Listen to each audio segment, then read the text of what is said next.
Hello বন্ধুরা, আসসালামু আলাইকুম। সবাই কেমন আছেন? আশা করি যে যেখানে আছেন অনেক অনেক ভালো আছেন।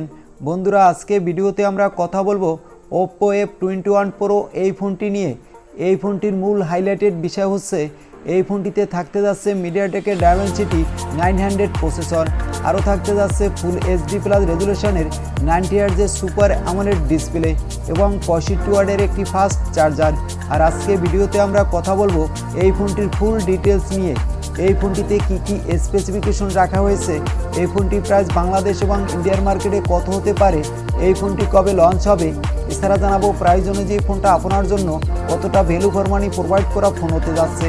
সো সবগুলো বিষয় নিয়ে কথা বলবো আজকের এই ভিডিওতে। আর আপনাকে বলবো সম্পূর্ণ ভিডিওটি আমাদের সাথে শুরু থেকে শেষ পর্যন্ত কন্টিনিউ দেখার জন্য। আর মূল ভিডিওতে যাওয়ার আগে দেখে নিন তো আমাদের চ্যানেলটি সাবস্ক্রাইব করা আছে কিনা।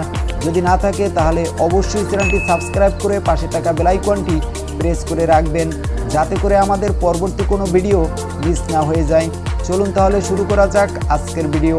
সবার প্রথমেই আমরা আলোচনা করব এই ফোনটির লুক ও বিল্ড কোয়ালিটি নিয়ে। ব্যাক সাইডে এই ফোনটিতে থাকতে যাচ্ছে কোয়াড ক্যামেরা সেটআপ, সামনে থাকতে যাচ্ছে ডুয়েল সেলফি ক্যামেরা। আর এই ফোনটিতে সামনে পিছনে দেওয়া হতে যাচ্ছে গ্লাসের প্রোটেকশন, থাকতে যাচ্ছে ইউএসবি টাইপ সি পোর্ট এবং 3.5 মিলিমিটারের অডিও জ্যাক। আর ফোনটি মার্কেটে পাওয়া যাবে 4টি কালার ভেরিয়েন্টে। আর এই ফোনটির লেফট সাইডে থাকতে যাচ্ছে পাওয়ার বাটন এবং ভলিউম আপ ডাউন বাটন। তো ফোনটির লুক ও বিল্ড কোয়ালিটি আমার কাছে মনে হয়েছে ভালো হতে যাচ্ছে মিড রেঞ্জে। এবার আমরা আলোচনা করব এই ফোনটির ডিসপ্লে সেকশন নিয়ে। এই ফোনটির ডিসপ্লেতে Oppo 6.7 ইঞ্চি মাপের 90 হার্জের সুপার অ্যামোলেড ডিসপ্লে দিয়ে নিয়ে আসতে যাচ্ছে, যেটা হতে যাচ্ছে ফুল এইচডি প্লাস রেজুলেশনের একটি ডিসপ্লে। আর এই ফোনটির ডিসপ্লের প্রোটেকশন হিসাবে থাকতে যাচ্ছে গরিলা গ্লাস 5 প্রোটেকশন। এছাড়া এই ফোনটির ডিসপ্লে ব্রাইটনেসও ভালোই দেওয়া হবে। ফোনটির পিক ব্রাইটনেস হলো 800 নিটস। ডিসপ্লেটা দেখতে আমাদের চোখে যেমন ভালো লাগবে, সানলাইটও তেমনি ভালোই পারফরমেন্স পাওয়া যাবে বলে আশা করা হচ্ছে। এবার আমরা আলোচনা করব এই ফোনটির প্রসেসর সেকশন নিয়ে। এই ফোনটিতে প্রসেসর হিসেবে ব্যবহার করা হতে যাচ্ছে মিডিয়াটেকের ডায়মেনসিটি 900 প্রসেসর। তবে এখানে মিডিয়াটেকের ডায়মেনসিটি 920 প্রসেসর দিয়েও নিয়ে আসার সম্ভাবনা রয়েছে। এটা 100% কনফার্ম বলা যাচ্ছে না, তবে ফোনটি পারফরমেন্সের দিক থেকে মনে হয়েছে ভালোই হতে যাচ্ছে। এখানে আপনি PUBG, free fire, call of duty, স্মল নাইটের পাশাপাশি সব ধরনের বড় বড় অ্যাপসগুলো ভালোই স্মুথ প্লে করতে পারবেন। আর ফোনটিতে আউট অফ দ্য বক্স ব্যবহার করা হতে যাচ্ছে অ্যান্ড্রয়েড 12, দেওয়া হতে যাচ্ছে কালার ওয়েস। আর এই ফোনটির প্রসেসরটি হলো 6 ন্যানোমিটার আর্কিটেকচারের একটি চিপস এবং এর আপ টু ক্লক স্পিড হলো 2.2 গিগাহার্টজ। এবার আমরা আলোচনা করব এই ফোনটির ক্যামেরা কোয়ালিটি নিয়ে। ব্যাক সাইডে এই ফোনটিতে যে কোয়াড ক্যামেরা সেটআপ থাকতে যাচ্ছে, এখানে দেওয়া হতে যাচ্ছে 108 মেগাপিক্সেলের প্রাইমারি ক্যামেরা। তবে এখানে 64 মেগাপিক্সেলের লেন্স দিয়েও নিয়ে আসার সম্ভাবনা রয়েছে। ফোনটিতে দেওয়া হতে যাচ্ছে 8 মেগাপিক্সেলের একটি আলট্রা ওয়াইড অ্যাঙ্গেল লেন্স, থাকবে 5 মেগাপিক্সেলের ম্যাক্রো আর 5 মেগাপিক্সেলের একটি ডেপথ সেন্সর। আর এই ফোনটির সামনে যে ডুয়েল ক্যামেরা সেটআপ থাকতে যাচ্ছে, এখানে দেওয়া হবে 64 মেগাপিক্সেলের সেলফি ক্যামেরা, সাথে দেওয়া হবে 2 মেগাপিক্সেলের একটি লেন্স।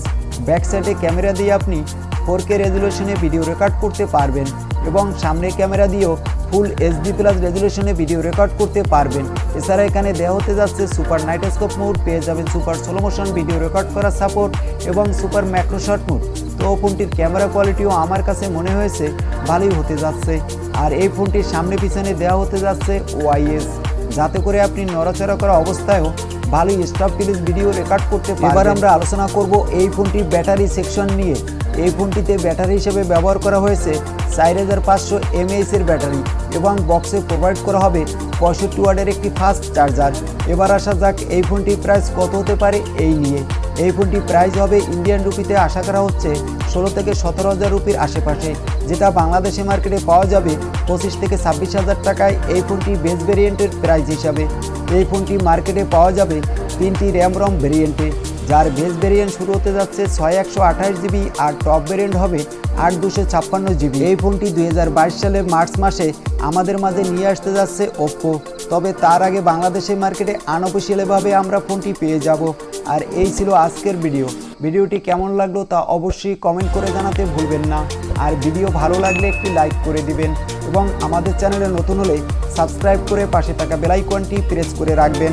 আজকের মতো আল্লাহ হাফেজ।